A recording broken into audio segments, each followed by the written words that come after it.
Ayo, what up, fans of the sport? What up?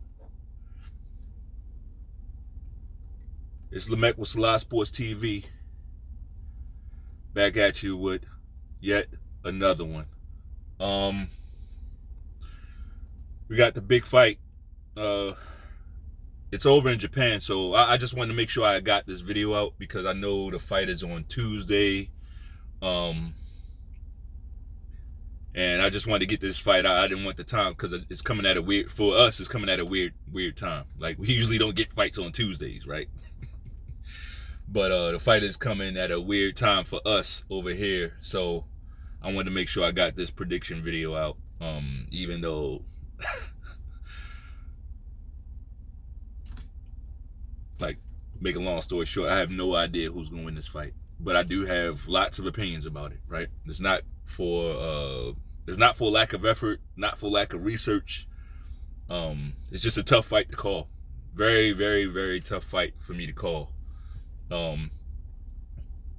Little fun fact about me. I actually lived in Japan for a little over a year. Awesome culture they have over there. Just it's fun. I wouldn't honestly, as I get older in age, I wouldn't mind living there again. You know, I wouldn't mind. I wouldn't mind living there again. But I'll just wait. Until my you know, wait until my kids are of age, But yeah, I just gotta have my babies around me, man. I can't just go off, But yeah, awesome. It's a very cool place to live. Their technology is up there, it's awesome. And this was back in the mid '90s the late '90s when I lived there. So, the technology was crazy then. I can only imagine now. 25 years later, it's just a nice place. The people very mild mannered, very nice, very good. I don't know. It's just a very good, cool place to live. Fuck all that. All that shit aside, it's time the fight is here, right? It's time to get into it. It's time to get into it. Naoya Inoue, the monster, versus Cool Boy Stephen Fulton, right? A lot has been said about this fight, especially recently.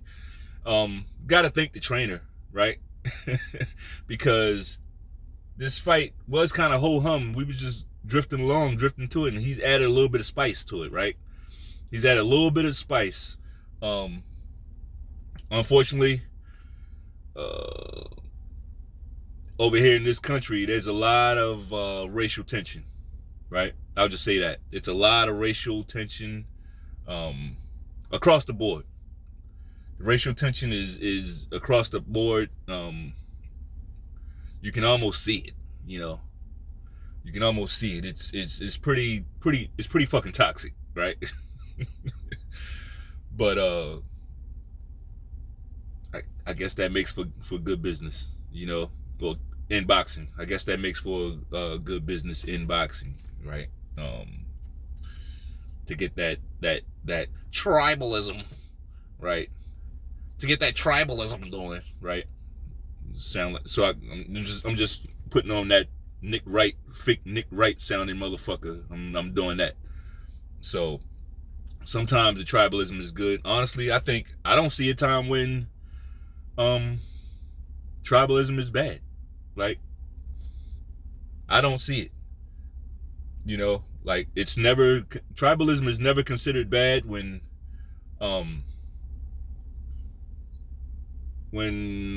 Jews stick together, right? Jews have their places that they go. They have their culture. They're pretty locked in tight, right? They spend their money 20, 30 times with each other before the dollar leaves their community, right? that dollar is going to struggle to leave that community. They have all the industry that they need, right? They can keep everything right there in-house, right? I think that's awesome. I don't see the issue with it, right? We don't have a problem with Mexicans, right? When they're sticking together, they have their Mexican supermarkets, you know, that's pretty much their thing. They hang together. I don't know how often that dollar rotates within the community, right? I don't think there's no comparison, right, between them and the other group that I just mentioned. But my point is, there's different levels to tribalism, and it's never considered bad, right? So guess what? It ain't considered bad when, that means it's not considered bad when anybody is tribal, right? It's okay. Accept it. See, the problem is that we have, I'm gonna just keep it real.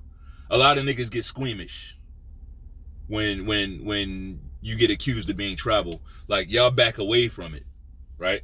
You basically run from it. You basically run from the title of tribal, right?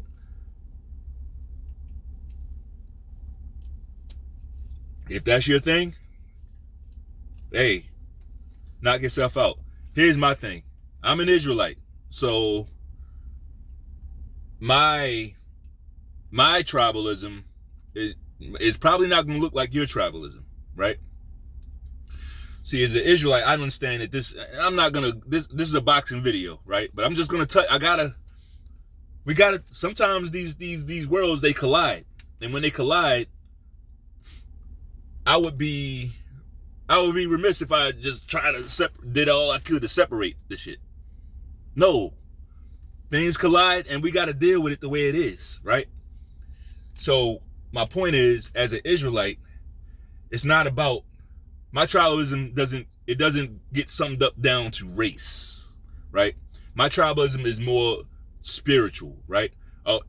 Am I in tune with this person spiritually? Right? Am I in tune with this person's morals? Right? Is this a good person? Is this a godly person? And by godly, I mean, do they try? Do they try? Like, we all gonna fall short. We all gonna make mistakes. But one thing about a godly person is that, like, you can trust that they are gonna do the right thing in their mind. Now, that's it. You guys might disagree on some things. You guys might disagree on some big things, but you can trust that this person is doing what they're doing because they think it's the right thing to do. Right? Back to my point about this fight. I'll just stick to my top 3 pound for pound guys. I have Terrence Crawford. He's my who I rate as the number 1 pound for pound guy, right? A lot of it is based off eye test, skill set. It is, because for whatever reason, he wasn't able to get those fights. A lot of the big fights, really, honestly, I'm just calling them big fights, but really, there's really the fights that a lot of people wanted to see. He wasn't able to get a lot of fights against a lot of American fighters that are considered big fights. Guys like Danny Garcia, Ugas, Thurman, like, that's basically, like, because he didn't fight those guys, we're looking at his resume, or people are looking at his resume as less than, right? But for me, I consider that on my pound for pound. Like, when I see a guy walk down the street, and then I see other people, like, scrambling to get away, like he's Omar from the fucking from The Wire, I gotta consider that. I'm not gonna act like I don't see it. It must be a reason that they're doing that. So yeah, I got Crawford as my number 1 pound for pound guy. Number 2, Artur Beterbiev, right? But this just shows how meaningless these lists are. This is just my personal list, right? And I'm saying it to basically show where my biases or lack thereof are, right? If you can spot a bias, by all means, point it out. Drop it in the comments, right? Yeah, I got Artur Beterbiev as my number 2 guy. And number 3, guess who? Naoya Inoue. He's like one of my favorite guys to watch. He's one of my favorite fighters to watch. His the way he approaches fights, the way he places those punches, man, and hitting like that, right? What's not to like? You know, what's not to like? So yeah, those are my top 3 guys. As far as Stephen Fulton, if I carried this list down to number 10, he would be on the list somewhere along the line. Stephen Fulton would be on there, right? But I don't feed into these lists. Like, what's the point in going past my top 3 for what? You know, but yes, that cool boy Steph is up there, right? He's definitely on the list, so he's on the level. What do I think about this fucking fight, man? Naoya Inoue is a monster, okay? He came from way down. He's a little guy, right? He came from the low weights, right? And he's one of those guys, he's one of those rare guys that came from the low weights, but he made you watch, right? You had to watch him. You still had to watch him. So, I take nothing away from Naoya Inoue, right? Like, how could you? Like, he didn't even take a tune-up fight moving up, right? He didn't take a tune-up fight moving. I think where they at? Super bantam weight. He didn't take a tune-up. He didn't even get acclimated to the weight, unless you want to count his injury time, right? I mean, if he was really injured, then yeah, I mean, I gotta say that he didn't even get acclimated to this weight, you know. And then he's going right into another championship fight. Stephen Fulton. I was kind of down on him at first, right? Because when Inoue first said he wanted this fight, it seemed like Steph was trying to get away from him, right? It seemed like he was moving because he was at bantamweight, and then he instantly moved up, right? So I wasn't sure that Stephen Fulton was still doing that PBC shit, you know, where, you know, you talk and talk, but when that gate opens, you kind of move in a different direction. I thought that's what he was doing. Well, lo and behold, that's not what he was doing, right? Stephen Fulton circled the block and said, yeah, I want that fight, right? I want that fight, and I'll go to Japan to get it, right? That's what bugs me out about the shit that people are saying now. Like, all this anger, all these angry boxing fans, like, fuck him and fuck Stephen Fulton. Like, he's the one, he didn't come out and say anything. He actually looked a little surprised when his trainer did it, right? He didn't look like, yeah, I think this guy's, Stephen Fulton is the fighter. He just wants to fight, right? But we're going to get into all of that, the hand wraps and all that shit. My point is, the guy is over there in Japan taking the fight. Now, you see the same people that are saying, well, Inoue, he fought in America all these times and this and that. No. Stephen Fulton's fighting him in Japan. He's fighting him in Japan. Devin Haney went to Australia for back-to-back fights, and he's hated. Right?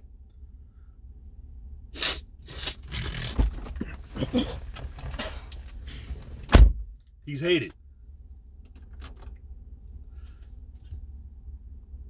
So that shows you that there's an ugly segment within this boxing space that is not weighing things by principle.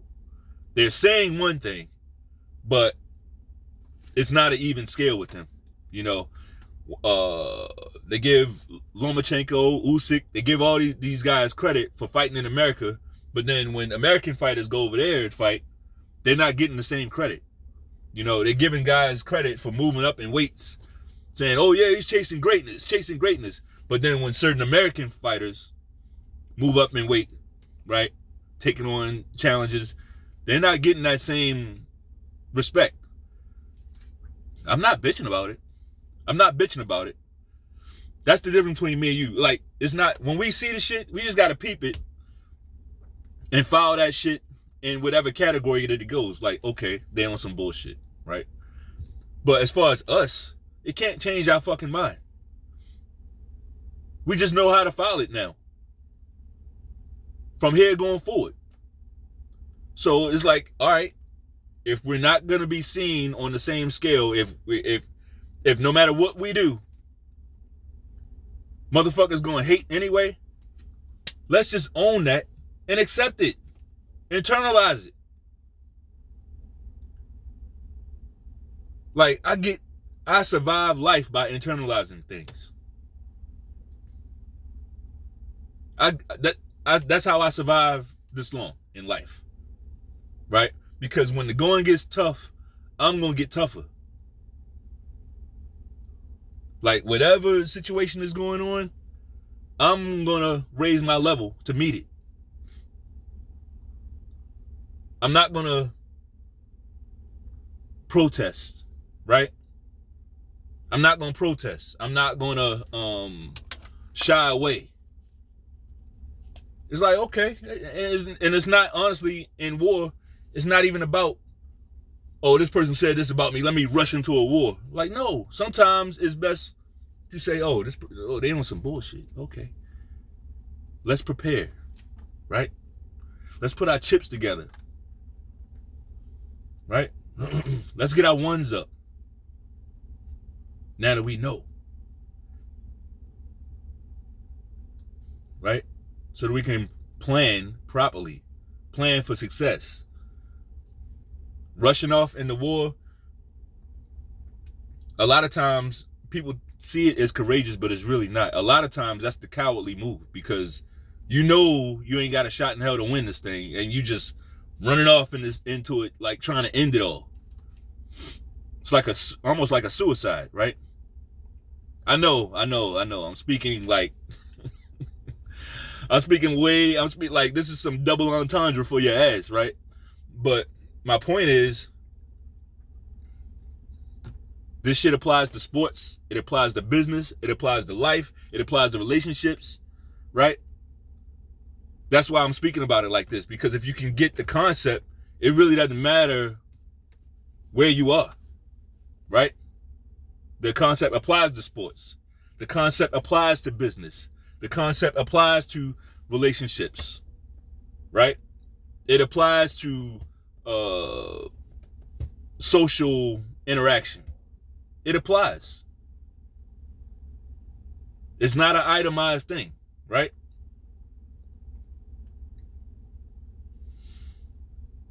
All right, Lamech, we got your philosophies. Who you picking? I know, right? All right, man. Here's the thing. If you can't tell, this has been a very, very tough fight for me to call.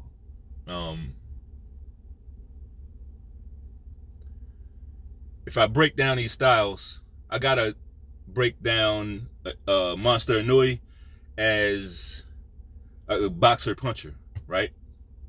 He's a boxer puncher. He's definitely no pure boxer, right? He's not bouncing around on the inside, like looking pretty and all that. He's pretty much in the pocket, looking to get guys hurt and get them out of there, right? With certain shots. So that's Inoue. He's a boxer puncher. He's definitely no pressure fighter. He doesn't even have a build for a pressure fighter, right? Even though he's extremely, extremely tough, right? I mean, he fought that fight with a broken eye socket. The Naoya fight.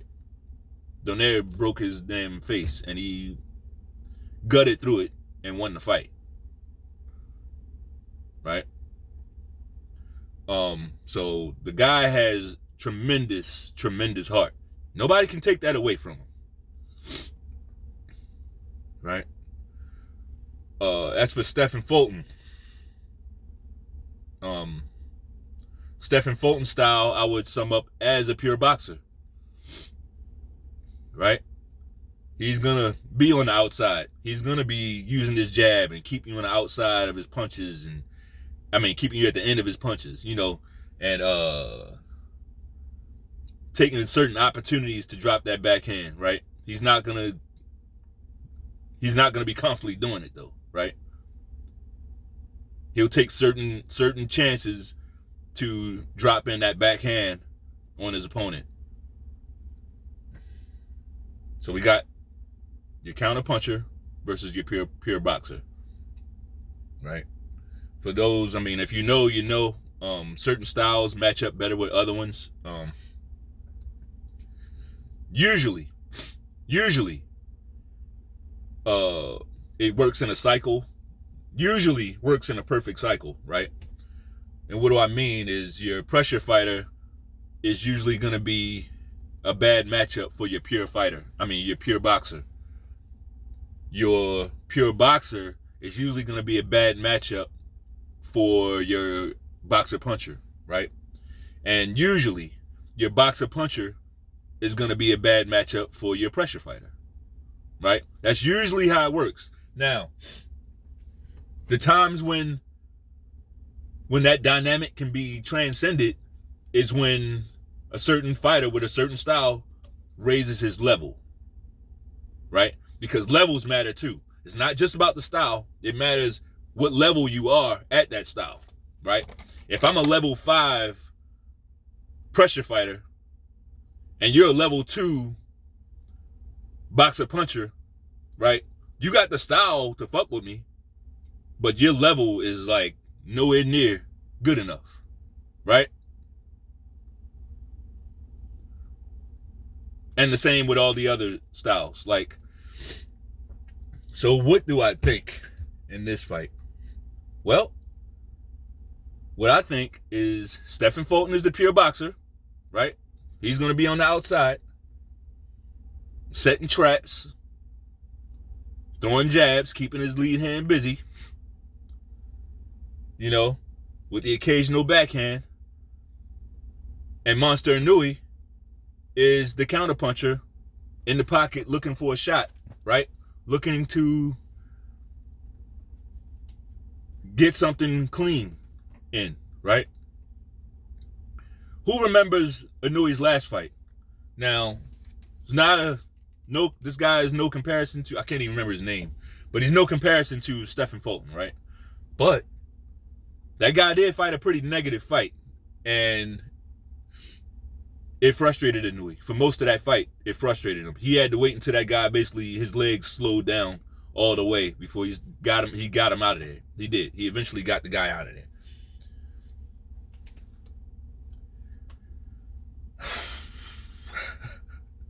Stephen Fulton is operating at a much higher level than Inoue's last opponent. Inoue's last opponent was a bantamweight, right? So not only does Stephen Fulton have the style, right? But like I said earlier, he's on my pound for pound list. He also has the level. He has the style. He has the level. Right? So that's two, as far as I'm concerned, that's two advantages Fulton has. I'm just keeping it boxing. Inoue is one of my favorite guys, but I got to keep it boxing. He has the style and he has the level. But then that ain't even it. He got the fucking size too. I don't know, man. I got to go with Stephen Fulton for this fight, man. I gotta choose Stephen Fulton for this fight. And I know this prediction, I had to break it down. It's more science than art, right? This is less eye test and more, I just gotta look at, because it's too close. It's too close to call, right? Would I be shocked if Inoue won this fight? Absolutely not. Absolutely not. I wouldn't be shocked if Monster Inoue won this fight. I wouldn't. But I don't know, man. I'm going with Stephen Fulton to get a points split decision victory over Monster Inoue. That's the way I see it. I don't think this is one of those things, and unfortunately, we're gonna hear this because of the same shit that I talked about earlier. We got your brand of tribalism. Unfortunately, we're gonna hear a lot of afterward. You'll hear, "Oh, Inoue got exposed," and Inoue got this. It's not a when you move up in weight and collect belts like he did, and take a loss. It's not an expose, okay? It's not. Like, a lot of these guys, I wonder what they would do. I wonder how they would have fared in,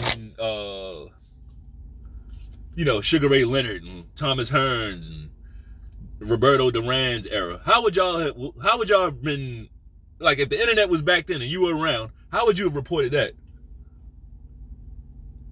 I mean, the first time Ray Leonard loses to Duran, y'all would have gave up on him. He got exposed. That's it. He's a bum.